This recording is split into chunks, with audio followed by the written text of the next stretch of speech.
which is partially true, but I quickly learned that as a transplant patient, you will never have a completely normal life.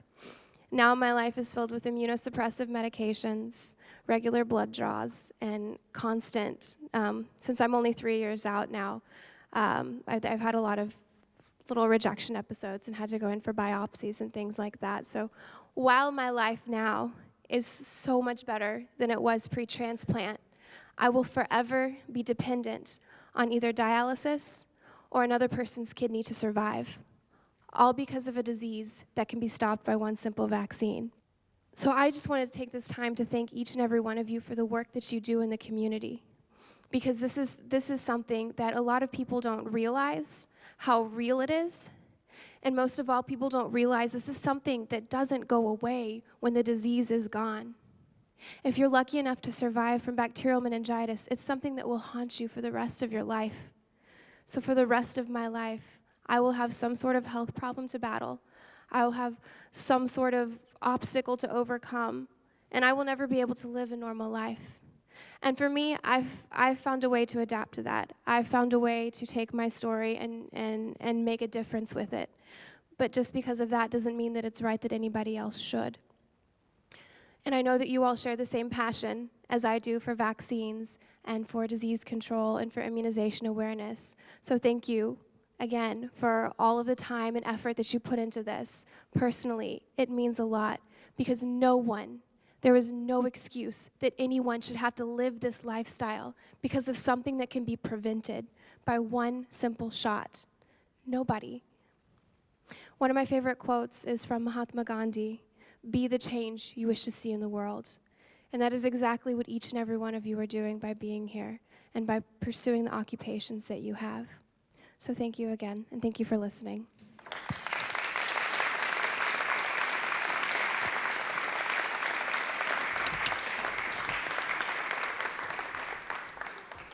We'd like to introduce our next panelist, who was Leslie's doctor during his residency in Texas. Treating Leslie as a young, impressionable resident has made a lasting mark on local pediatrician, Dr. Dan Friedman. Welcome, Dr. Dan.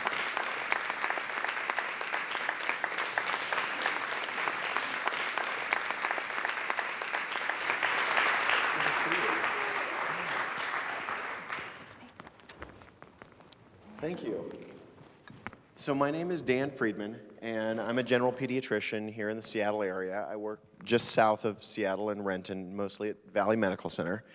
And when I was in my second year of pediatrics residency in Houston, I took over Leslie's care a couple of weeks into her hospitalization. One of my friends named Tarsi Dondlinger was the admitting resident who took care of her in the first couple of weeks, and then I took over.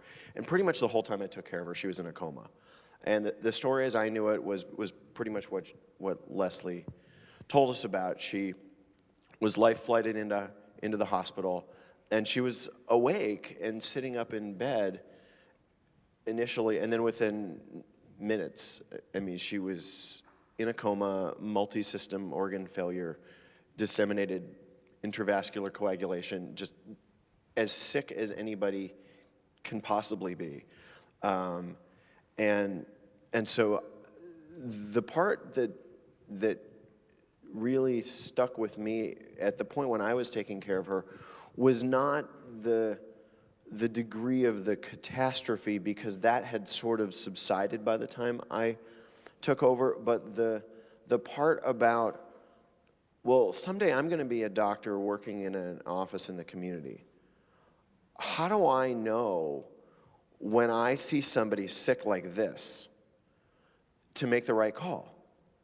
I mean, you know, you heard her story. Initially, she didn't look have whatever look she needed, you know, or that triggered alarms in her doctor's office earlier that day. But we know this disease is scary fast in what it can do to people. And so how do we be sure, and how could I teach myself at this moment to make the right call at the right time? Because at that moment, you got to call Life Flight. You call EMS. You call the National Guard. You call the United Nations. You call whomever. You just set off alarms, and you make things happen. And that's what had to happen for her. And thank goodness her parents recognized what was happening and sort of said the magic words on the phone that then made somebody say, "Oh my gosh, get down here right now." I took care of her for about a month, and she was in a coma for almost the entire time, and so I really never got to know Leslie. But I thought a lot about you and about the lessons that I learned from you, because this was such a dramatic story, and for whatever reason, it stuck with me and it impacted me in this sort of a way that just I knew that I had to sort of hit this mark of knowing what I needed to know. And during all of our training, we all have moments when these kinds of things happen to us, where we have a moment where we say to ourselves, I need to be sure that my knowledge level is up to where it has to be. When that moment, if it ever comes, that I know what I need to know and I'm prepared. If you fast forward about 10 years, I'm in my office, it's lunchtime, and I'm just flipping through a book about vaccine preventable illness, and I flip it open and I think, hey, it's from Texas Children's Hospital. This is where I did my training program. And there was a lot of talk going on in my office at this point with parents about vaccines, and for the first time in significant numbers, patients were taking a lot of my time every day telling me, I just don't think I want to vaccinate my children. And like our first speaker tonight, my first response was, what? And I knew where it was coming from. And so I tried to answer their questions as best I could, but there was all this sort of impassioned storytelling in the news at the time that was all anecdotal, and none of it was really, the medical community wasn't really answering back at this point. And so I thought to myself, at the time I remember thinking, I wish the medical community would answer back in a way that was heartfelt and serious, but at the same time, like, not with a sledgehammer and not kind of like overly analytical, numerical, technical, but it's important that somebody answer in a seriously heartfelt way, in a way that would explain the miracle and the value and the benefit of vaccines in a way that would just make this argument disappear, because we all know the data is on our side. So I'm looking at this book, and I'm flipping through it, and I think, hey, somebody had bacterial meningitis, and I look at this. There's all these black and white photos. They're really haunting photos, and I look at this young woman, and my jaw hit the floor. I nearly fell out of my chair. And I'm like, that's her. It's you. It was you. It was her. And at this point, I'm just like flipping out. Like, oh my gosh, it's her. And suddenly, like in my head, I'm back in the second year of my residency. And that's not where I want to be on the learning curve when I've been in my office for a number of years. Like, now I'm suddenly back down here, and I want to be up here. And all of these memories came back, and it's like, I suddenly realized that I owed her. I owe you something. I owed this to her. I started thinking that, well, how can I, 10 years later, do something in a completely other part of the country to help her, to pay her back? I started thinking, well, we have a vaccine now that we didn't have then, and so that at least I had going for me. Like, I could at least vaccinate people and prevent the disease that she had. And and so as a result of that, I realized that, you know, I push a little harder than other people do. I inquire a little more, and you know, my tone is not like a sledgehammer, but it's almost like flabbergasted when people say they don't want to vaccinate their kid. And that's the entry point, is I'm not going to be punitive, I'm not going to be overly pejorative, but I'm going to, my response is almost like, this is the most obvious thing in the world, why would you not? And then we can enter into a conversation. And I think that's kind of one of the important things here, is that tone matters. But then I also decided I needed to do more than just working in my office. I needed to be a voice in the community. And so I wanted to be an advocate, and I wanted to be an advocate for her, even though she had no idea that I was going to be doing this. Because the thing is, like, everybody can agree, nobody needs to have this disease. Nobody would want anybody to have this disease. And in fact, really, for that matter, nobody wants anybody to have a preventable bad, you know, disease. And so we can prevent things. The hard part is that the people who got prevented don't know that like, hi, I got my shot and today it saved my life, right? It doesn't work like that. So by telling Leslie's story, hopefully I can touch people in a way that makes them feel some of the passion that I feel about it. But then the other thing I did was I called up a couple of people that I were friends of mine and were working on vaccines, especially on meningitis, and I called up and I was like, I don't care who you got to introduce me to, you got to put me in. You know, introduce me to whoever, who do I have to talk to make this happen, so that I can actually have the opportunity to stand in front of people like now and tell people that how much this matters, and then remind people of the flip side of what happens when we don't get it done, or the scary things that can happen when people aren't protected. And so I'm really appreciative of the opportunity to have this chance to talk in the community, and I'm especially appreciative of the efforts of Cindy and Tammy for putting this together, and the Meningitis Angels Foundation for bringing Leslie out here, and for giving me, I'm here to talk about me. I'm good at talking about me. The honor and the pleasure of getting to see Leslie again, and the chance to sort of share my part of her story, and to you know, share with you my passion about vaccine preventable illness.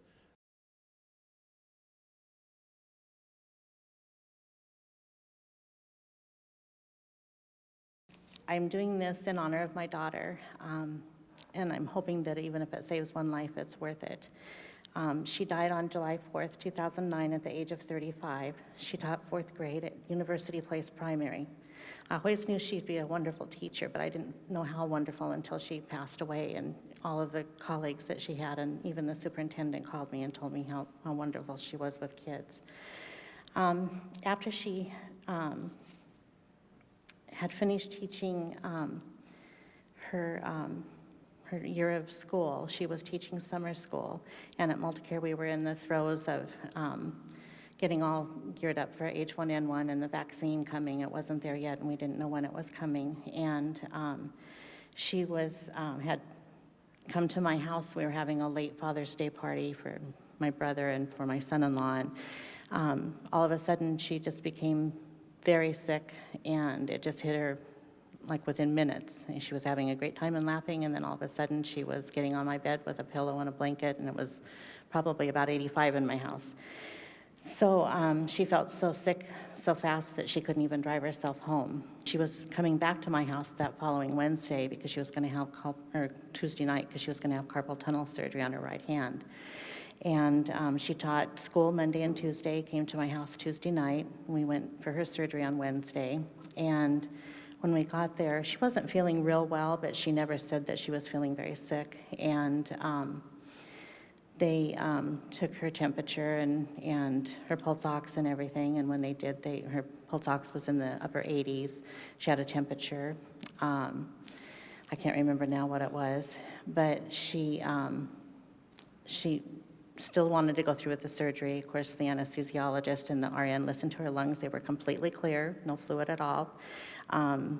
but they weren't really in favor of the surgery. The surgeon came in, said he didn't want to, and she said that she'd waited for so long to have it because she wanted to do it after school was out, that she was going to have it then or not at all. So they went ahead and did it. And they didn't put her under, they just did a local, and she actually felt great after the surgery, did really well at home. And then Thursday, she did well when she got up, and she had a pretty good day, but in the evening, she spiked a fever. And they told us if she spiked a fever that we needed to take her to the emergency room.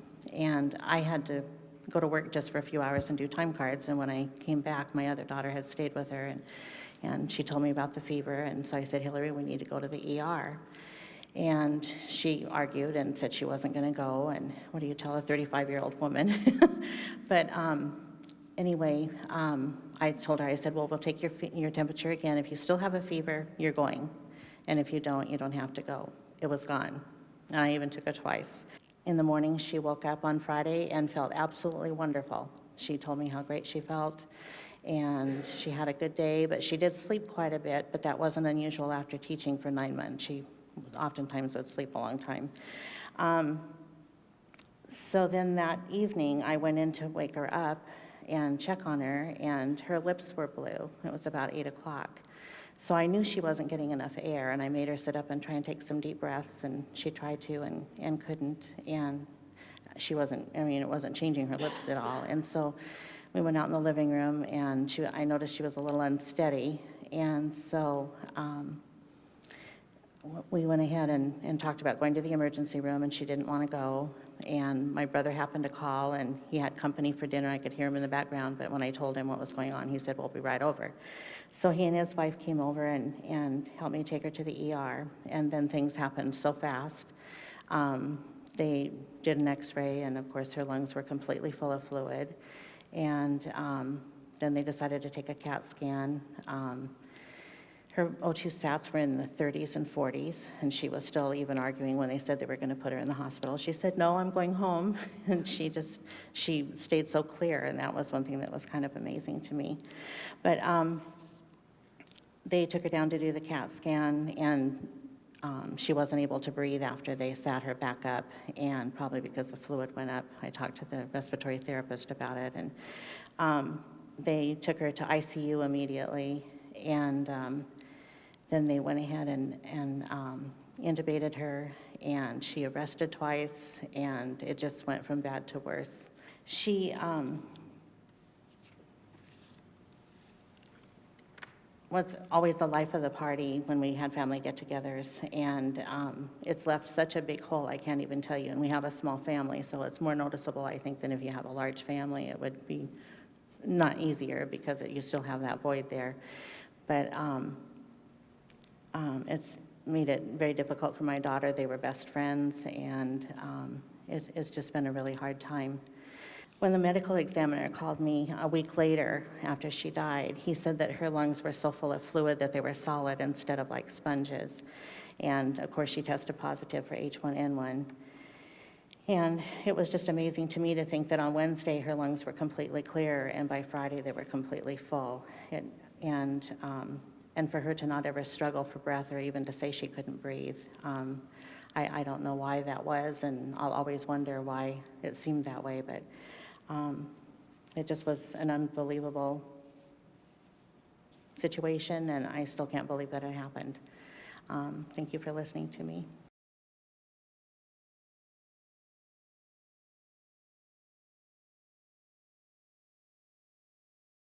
I wanted to share with you a quick personal experience with rotavirus.